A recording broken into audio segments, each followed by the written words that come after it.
बताओ आप हमको गाली देती है। यही ममता बनर्जी बीजेपी की सरकार में रेलवे मंत्री थी।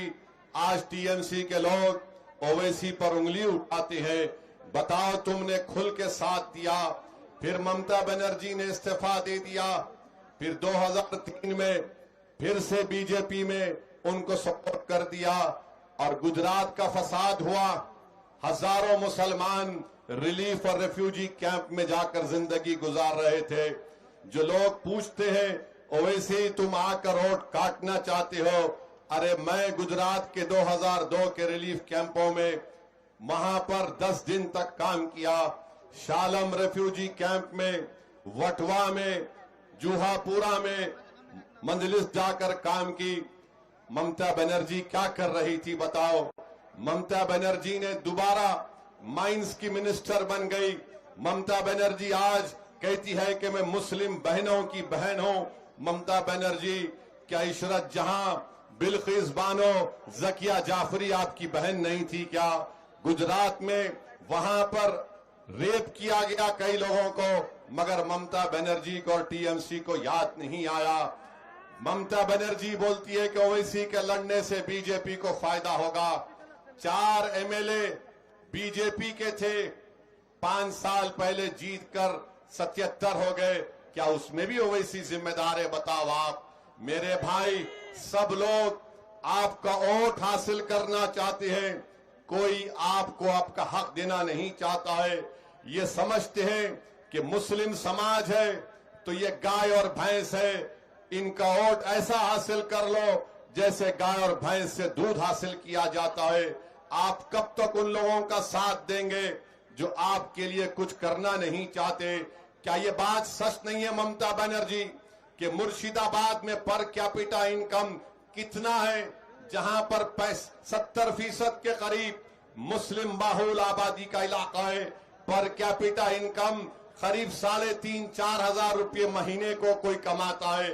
बता ममता बनर्जी, क्या 4,000 3,500 में किसी गरीब का घर चल सकता है?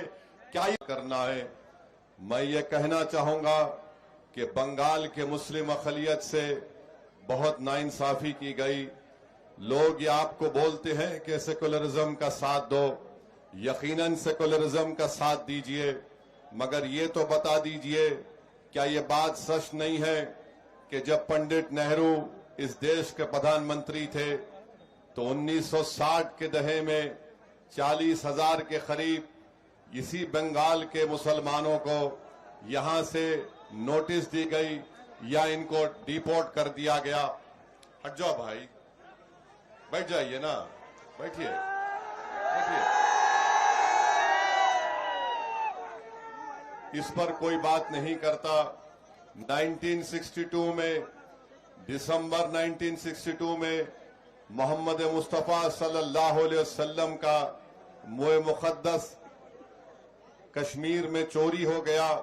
पूरे देश में दंगा फसाद हुआ। ये जो सेकुलरिज्म की दुहाई देने वाले हैं इतने बेशरम हैं कि ये बता नहीं सकते कि 8 लाख मुसलमानों को मौजूदा बंगाल से ईस्ट पाकिस्तान जब नहीं बना था, मौजूदा बांग्लादेश में ढकेल दिया गया। बताओ उस वक्त ये सेकुलरिज्म का नाम लेने वाले, क्या तुम अंधे हो गए थे? क्या तुम बहरे हो गए थे कि इतनी बड़ी तादाद में लोगों को ढकेल दिया गया? मेरे अजीज दोस्तों और बुजुर्गों, आज हमको कहते हैं कि मजलिस आती है तो बीजेपी को फायदा होगा, ओवैसी आएगा तो बीजेपी को फायदा होगा। मैं टीएमसी के लोगों को और ममता बनर्जी को बताना चाह रहा हूं, 26 साल पहले 1998 में यहीं से ममता बनर्जी ने बीजेपी से अलायंस करके दुमदुम पार्लियामेंट की कॉन्स्टिट्यूंसी से बीजेपी के एक कैंडिडेट को एमपी बनाया। क्या उस वक्त असदुद्दीन ओवैसी आकर ममता बनर्जी के कान में फूंक कर बोला कि तुम बीजेपी से अलायंस कर लो? 1999 में दूसरी मर्तबा बीजेपी का एमपी बना ममता बनर्जी के अलायंस की वजह से।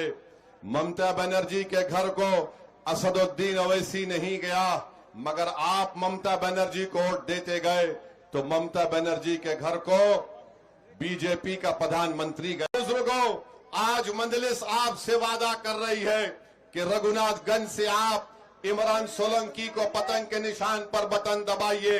इंशाअल्लाह ताला जो हमारी मां और बहनें बीड़ी बनाती हैं, मिनिमम वेतन उनके ऊपर लागू किया जाएगा। 1000 बीड़ी पर 195 रुपये मिलना, ये कौन सी इंसाफ की बात है। मजलिस इसको खत्म करेगी। और यहां पर हमारे जो इमरान सोलंकी के खिलाफ टीएमसी के उम्मीदवार हैं अख्तरुज्जमा साहब, अख्तरुज्जमा साहब ये तो बता दो, पिछले साल 5 लाख ओबीसी का सर्टिफिकेट को कलकत्ता हाई कोर्ट ने कैंसल कर दिया। 3.5 लाख क्या सर्टिफिकेट मुस्लिम समाज के थे। बताओ, हमारे बच्चों को स्कूल और एजुकेशन में, यूनिवर्सिटी में एडमिशन नहीं मिलेगा, गवर्नमेंट में नौकरी नहीं मिलेगी क्योंकि कास्ट सर्टिफिकेट हाई कोर्ट ने कैंसल कर दिया।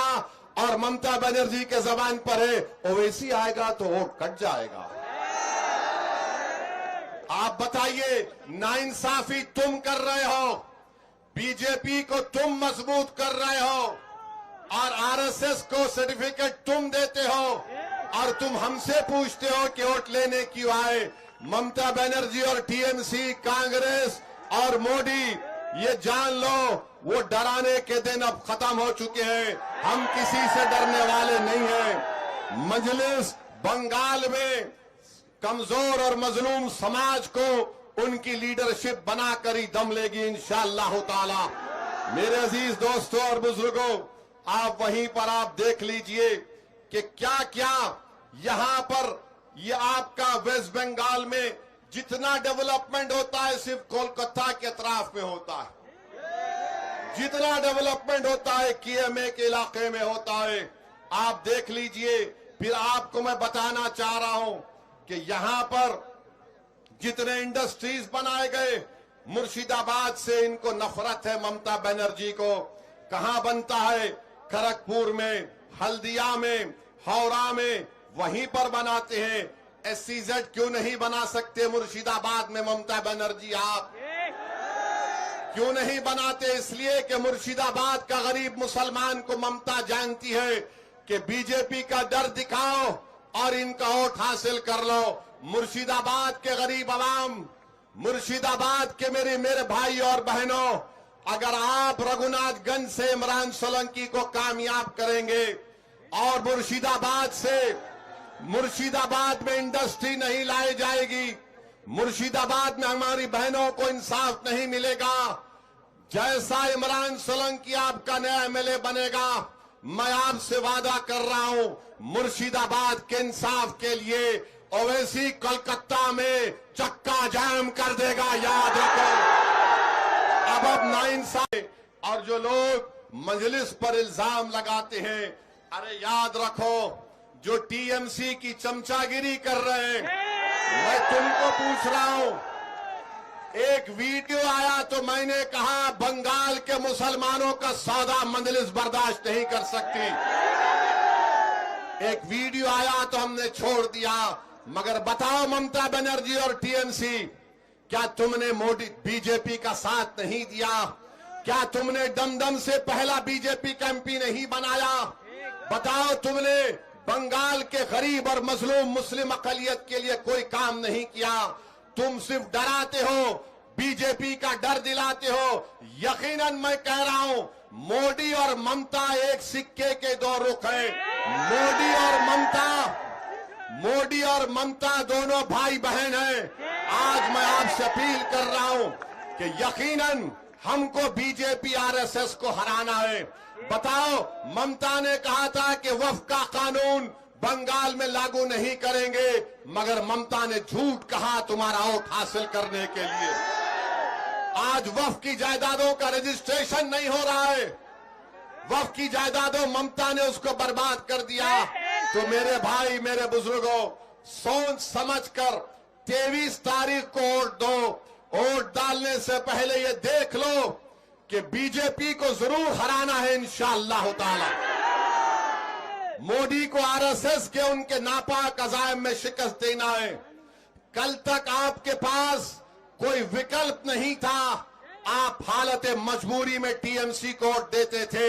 आज असदुद्दीन ओवैसी तुम्हारे दरमियान में आके खड़ा है और हमेशा खड़ा रहेगा इंशाअल्लाह।